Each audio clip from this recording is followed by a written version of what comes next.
Jeff Cordero has been a past guest on the channel.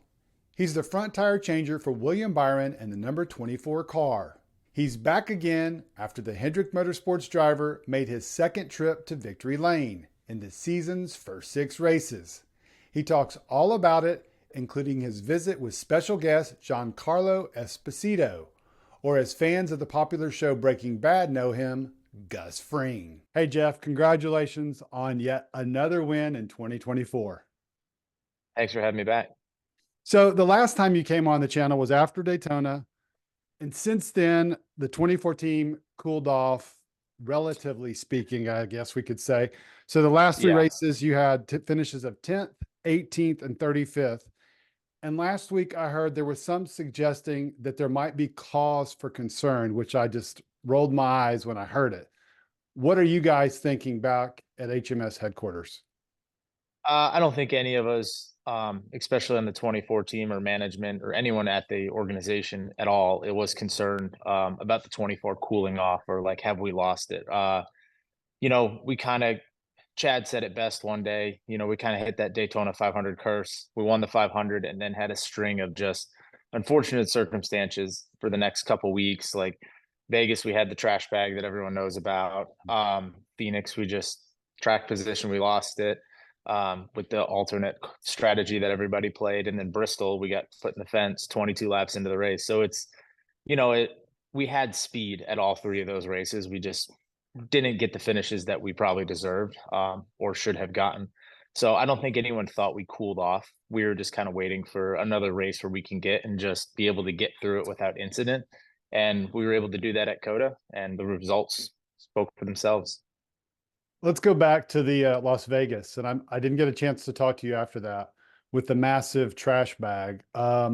Did you? I saw you on the telecast pull it off. Did you know anything beyond it was just a massive trash bag? Was the beer can in there, or was the beer can actually in the car? Well, it was part of a beer can. Okay. It was actually in the car because they have the grill openings on those cars are pretty large. Right. So trash and debris gets through it. But the trash bag, I guess, had been on the racetrack. From my understanding, Blaney thought he ran it over at one point, and it got stuck on our nose. Those things happen. Sure. At a couple tracks a year, there's always debris and trash floating around, and how windy it was in Vegas. So we knew it was on there when it happened because William went from being fine to all of a sudden the car wasn't driving that good. And then all of a sudden, I'm sure the bells and whistles were going off in there with him, telling him that the water pressure, water temperature, oil temperature was getting like skyrocketing. So as soon as it took off, we immediately came down because, if it stays on for another half a lap, we probably don't make it the rest of that race.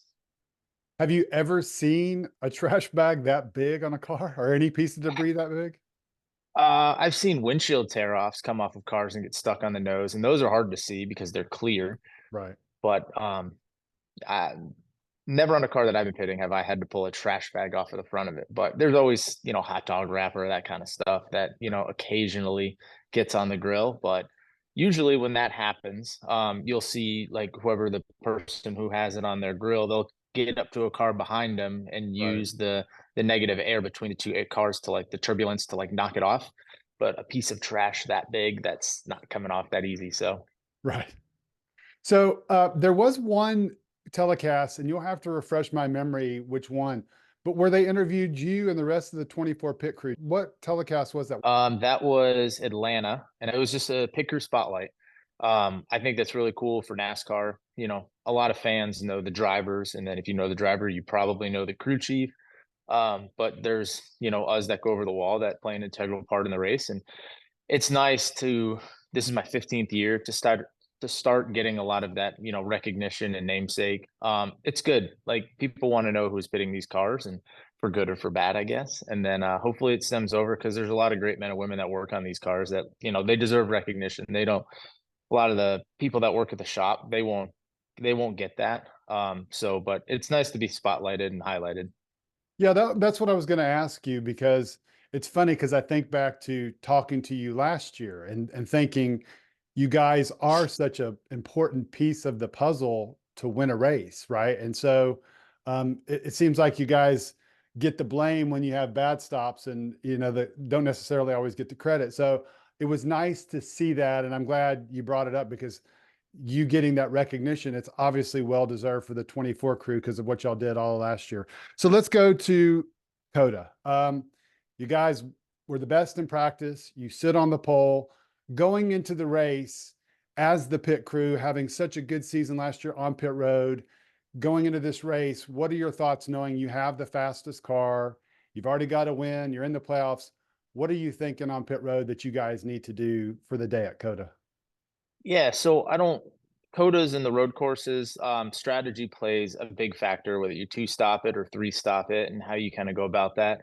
For us, it's just a matter of, understanding the plays and playing within that window. Like, we're going to let the strategy be the thing that's going to lead us to victory. So we're going to come down pit road. We're going to do our best to service the car, four tires, full of gas, and execute the play call that Rudy gives us. But, when all this stuff was going on the last couple of weeks, we still had to go out and pit the car. So we still had that attitude of, we're going to go out here, we're going to pit at the best of our ability, and we're Mhm. not going to let these circumstances, take us down on pit road, I guess. Right. So, we were ready for it. And then, when you're running up top five, like any pit crew guy will tell you, a top five race car is going to get top five pit spots because, the juices are flowing, you want to do good. And yeah, so it was nice to be able to come down and have a very clean race all the way around and come out with a victory. So watching Larry Mack last night on Race Hub, I got a couple of McNuggets. Okay. All three of your stops were in the 10-second bracket. Okay. The last stop was 10-3. It was faster than anyone else. Their four tire stop at the end. And you bested the number 20 team by 3 seconds. You won the race by just over 6/10 of a second. So Mhm. how do you assess the pit crew's performance on the day, and specifically in crunch time when you get down to that final stop? And you guys effectively, I mean, when you win by 6/10 of a second and your pit stop is 3 seconds better than the 20, again, it shows just how important you guys were to the success and victory of the 24 team. So how do you assess your overall performance and specifically that last stop? So that kind of goes back to what I was saying before with the different strategies. We three stopped it where the 20 car two stopped it. So we only needed, let's say 15 gallons of gas to finish the race because we had short pitted before both stages. Well, the 20 car, pretty much you run that thing out of gas, you pit, and then you run it out of gas again and you pit. Well, when you do that, or you pit in the window to get you to the end, they needed more gas than we did. Right. So that was one of those situations where it's like, hey, we have the advantage because we don't need to put as much gas in the race car. And then when we put gas in a race car, Landon Walker, who's our gas man, is an absolute stud at plugging the car and getting that thing full. And the two guys, Tyler and JB, who are behind the wall, who help him, shuttle from can one to can two, they had the fastest exchange time shuttling from can one to can two in our building on campus. And I would venture to say the fastest on pit road. So the execution for those guys to get that thing full of gas, to get out ahead, because that's what the 20 had to wait on. They had to wait on gas. Well, having a strategy that's going to keep us on pit road for a little less time during the money stop is key. But having, the guys in the back of the car who are filling it up, be able to execute that play and just absolutely stomp them was, it's good. It feels good. All right. So you guys win the race and then you get to victory lane. And I saw some photos. I didn't see you in any of them on Getty, but Giancarlo Esposito was up there. So did you meet him? Did you talk to him? What was that like having Gus Fring on stage for a victory celebration? Dude, that was awesome. I've always been a fan of the show Breaking Bad. So like when he showed up on stage, we're like, is that who we think it is? It is.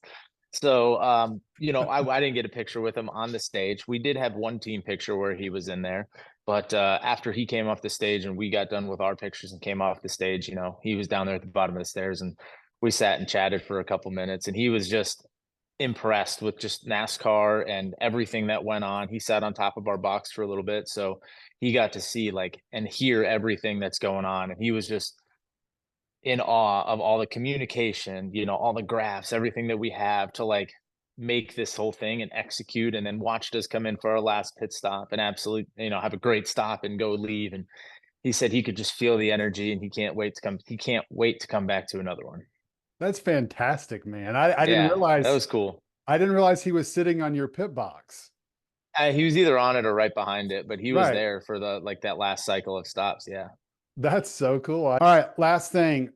Just going through the last 30 races, dating back to the spring Darlington race last year that you guys won. You have 6 wins. That's every 5 races, which is really interesting because you won the first race at Daytona. 5 races later, you win at COTA. So you won 6 last year. I'm just trying to get a feeling. You guys, do you feel like you're on pace to do? You're actually, last year you were a little sooner that you had 2 wins, but do you feel like this is kind of replicating what you did last year with this strong start, and you could push to 6 wins, maybe more, and have another run at the championship? Absolutely. I know last year it felt like it didn't matter where we went, we were competitive. Right. We had competitive cars, we had competitive pit stops that we felt like we could control any race we went to. We had every opportunity to go win and start the season off. You win the Daytona 500, you have the same feeling. We had those streak of unfortunate circumstances, but at all three of those races, we had speed. So I don't think like we ever wavered in our ability to go out and win every week. And this week proved it that we can. So there's no doubt in my mind that I don't think we can't go out and replicate what we did last year or improve on it, make it to the final four and make that championship come through the 24 car. All right. Hey, Jeff, I really appreciate you taking the time to visit with me. We're making this a regular occurrence, apparently every 5 races. So I guess I looked Yeah. on the schedule. I guess maybe I'll see you at Dover, or maybe a little sooner. Hopefully sooner. All right. Thanks, buddy. I appreciate your time. Thank you.